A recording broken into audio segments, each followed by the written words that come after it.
Oui, bonjour citoyens du monde. Je voulais parler aujourd'hui d'un sujet concernant les djihadistes qui partent au front en Irak à partir des pays occidentaux tels que la France ou bien Belgique, enfin de différents pays occidentaux, on va dire. Ne croyez-vous pas que la France, notamment là où on aurait remarqué qu'il y a beaucoup plus de personnes qui partent de France pour aller en Irak faire le djihad.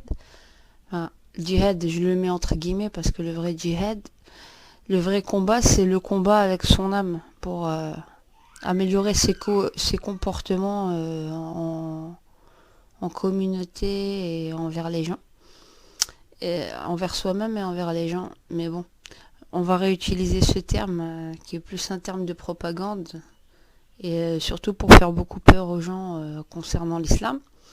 Mais juste pour dire que si les pays occidentaux avaient laissé réellement une place aux étrangers et aux musulmans, et qu'ils soient réellement reconnus en tant que tels dans la société, et dans une société qui serait donc épanouie à tous les niveaux, et on leur donnerait du travail réellement, et pas des travaux, on va dire, subalternes, ou voilà. Ne croyez-vous pas que s'ils avaient été vraiment pris dans leur plus grande... comment dirais-je que les étrangers auraient été pris dans leur plus grande diversité, réellement, et dans la vraie démocratie telle qu'elle doit être, ne croyez-vous pas qu'ils auraient eu assez d'esprit critique pour ne jamais partir en Irak, puisqu'ils se seraient sentis tellement bien dans leur pays en France, avec la communauté française, ou on va dire les Français de souche, ou les... peu importe. On va dire, il y aurait eu tellement une osmose et une fusion au sein de la société qu'il aurait été, comment dirais-je, inconcevable de partir en Irak, aller faire la guerre. Voilà. Le repli identitaire, en fait, est la résultante du rejet des gouvernements et de la société. Voilà. Le repli identitaire est un rejet, est dû au rejet des gouvernements et de la politique sociétale et économique des pays occidentaux. Et en fait, moi je dirais qu'ils sont plus les coupables, que les vrais coupables du fait que ces enfants ou ces ados qui vont en Irak, c'est le gouvernement, les gouvernements aussi bien français que occidentaux, qui, qui, qui laissent la jeunesse en détresse et où on leur renvoie en permanence, par exemple par rapport aux musulmans, comme je vous ai dit, on est une nouvelle bête noire, on leur renvoie l'image d'une non-acceptation de ce qu'ils sont, ou toujours l'image que ce sont des intégristes et tout ça, ou qu'ils sont la source de tous les maux des sociétés. Donc au bout d'un moment, on finit finalement par le croire et on commence à se sentir tellement rejeté que le repli identitaire est la seule solution. Et moi je dirais que voilà, ces pays occidentaux sont les principaux coupables de ce qui s'est passé concernant toute la jeunesse qui est partie en Irak, premièrement. Deuxièmement, je m'adresserai à Monsieur Hollande, hein, le toutou de la communauté internationale, qui, quand il s'agit d'Irak, il sait avoir les épaules, mais quand il s'agit de Palestine, bizarrement, il n'y a plus personne. Il n'y a plus personne aux commandes. Et il parle plus autant avec autant d'assurance et autant de virilité sur les chaînes telles que France 24 et bien d'autres d'ailleurs.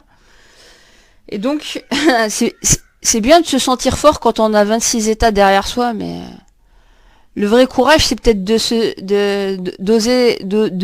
d'oser s'insurger contre n'importe quelle injustice, quitte à être tout seul à crier dans le désert, comme on dit. Voilà, le vrai courage, il est là. Et je dirais aussi que les djihadistes dont on parle, déjà c'est pas normal en tant que soi, en tant que tel, c'est ce qui se passe, mais faut pas oublier quelque chose, c'est que l'information est toujours biaisée et faut voir de l'autre côté réellement ce qui se passe. Ce qui se passe réellement sur le terrain et pas toutes les infos flash qu'on nous met à la tête par France 24, Euronews et bien d'autres d'autres journaux, de manière à noircir directement et en faire une grosse caricature de l'État islamique pour faire peur. Faut voir aussi tous les massacres qui se sont passés sur place, comment tout le monde s'est tué pour la question syrienne. On a crié 2 minutes et puis ensuite la Syrie est passée sous les oubliettes. Il y a beaucoup de choses, donc moi je justifie pas ce qui s'est passé. Moi je suis contre tout ce qui est guerre, je veux la paix des peuples, des nations, mais va falloir, alors pour certains comme on dit, peut-être mettre de l'eau dans son vin, et moi je dirais plus de l'eau dans son thé, mais va falloir réellement prendre conscience aussi que les musulmans qui sont ici en Occident et en Europe sont peut-être la solution et non le problème des résolutions sur la scène internationale, des problèmes et des conflits Occident-Orient. Et peut-être finalement nous sommes le produit donc de ces deux civilisations, on va dire. Et c'est une richesse. Et peut-être que nous serons les ponts, voilà, pour apaiser les tensions de part et d'autre, et qu'il va falloir à toutes les organisations et à toutes les autorités politiques, gouvernementales, occidentales, nous reconnaître réellement en tant que telles, pour qu'on puisse apporter notre touche et notre aide, pour pas que demain, les pays d'Occident soient des cibles réelles. Et nous avons un rôle à jouer en tant que musulmans d'Europe. Et que vous le vouliez ou non, j'adresse ce message aux peuples occidentaux, malgré toutes nos différences et malgré tous nos crépages de chignons que nous avons avec vous, bah on vous aime quand même. Malgré tout, on vous aime, on a de l'affection pour vous et on veut pas du mal. On vous veut pas du mal. Donc il va falloir que vous preniez conscience que nous ne sommes pas vos ennemis et que la meilleure manière de régler les problèmes en amont, au niveau politique et au niveau international, c'est de nous laisser carte blanche pour régler les problèmes au niveau et d'être un pont au niveau entre l'Orient et l'Occident. Laissez-nous vous aider.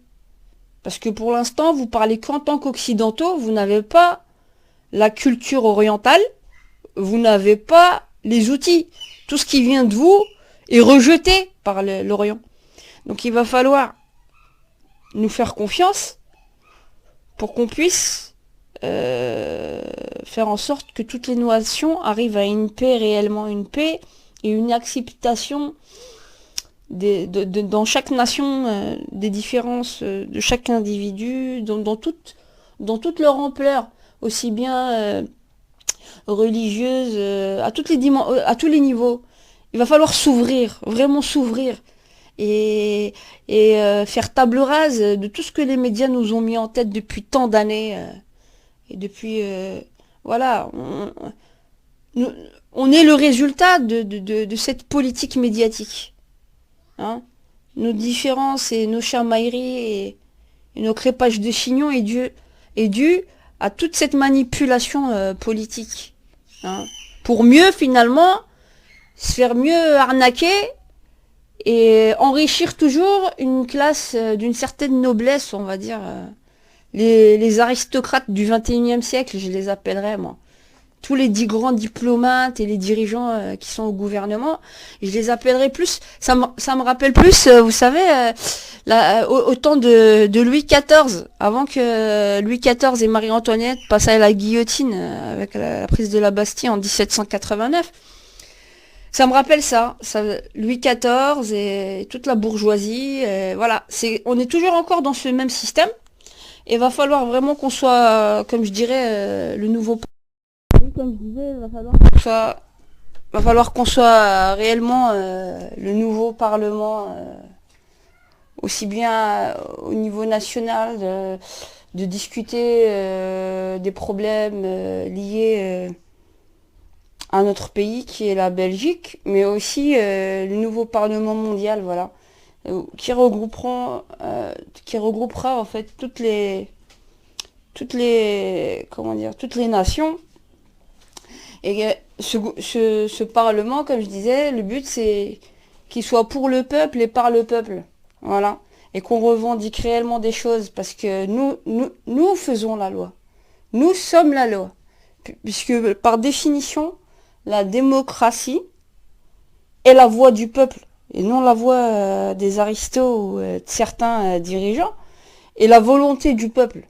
Donc tant que la volonté du peuple n'est pas mise en exergue sur la scène internationale, ça sera à nous de nous dresser.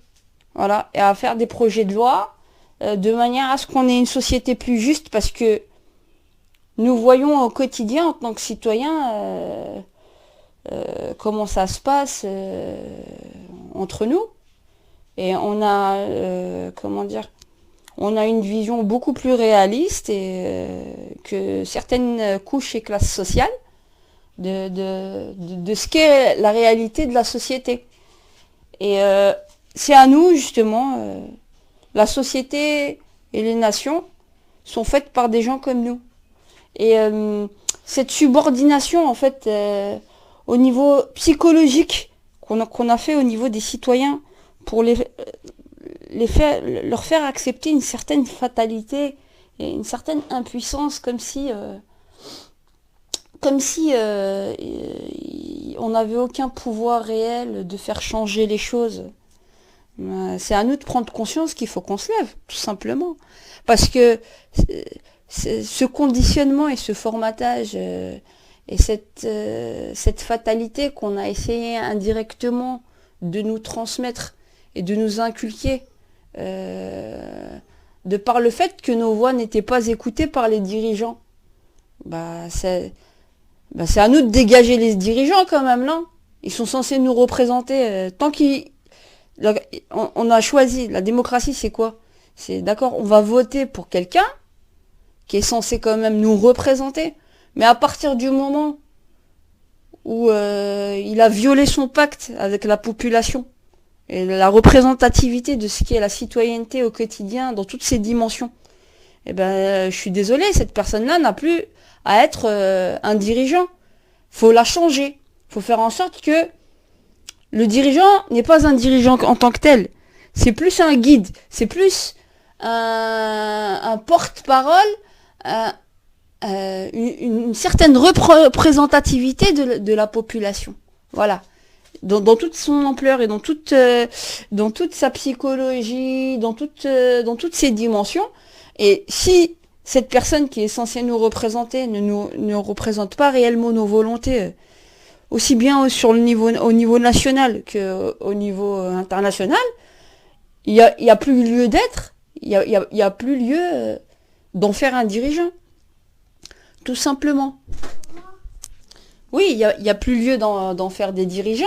Et il faut savoir, voilà, pourquoi je veux l'OMRI, l'Organisation mondiale des règlements des relations internationales, mais aussi bien qui traitera des questions nationales liées à la Belgique. Mais l'idée, c'est quoi? C'est que l'OMRI puisse être de partout dans le monde, dans toutes les nations, avec une forme de parlement national et une représentativité à l'international. Voilà, pour le peuple et par le peuple, comme je disais. Et c'est à nous de voter des projets de loi. En tant que citoyens, à nous de voter des projets de loi et à de les faire soumettre, et à de les soumettre à ceux qui nous gouvernent actuellement. Et si de toute façon ils sont pas d'accord, on est quand même majoritaire. Donc comme je disais, le pouvoir d'un dirigeant n'est pas lié à l'argent. Et il est lié à la subordination d'un peuple et à l'acceptation par l'intimidation. Et tant qu'on nous intimide pas, et tant qu'on a les autorités, c'est-à-dire les militaires et les forces de l'ordre, on va dire d'une manière générale, les policiers et les forces de l'ordre, avant d'avoir des uniformes, c'est des êtres humains et c'est des citoyens tout comme nous. Donc, on défend les valeurs de tout le monde. Donc en réalité, ils seront de notre côté. Il n'y a pas besoin d'avoir peur.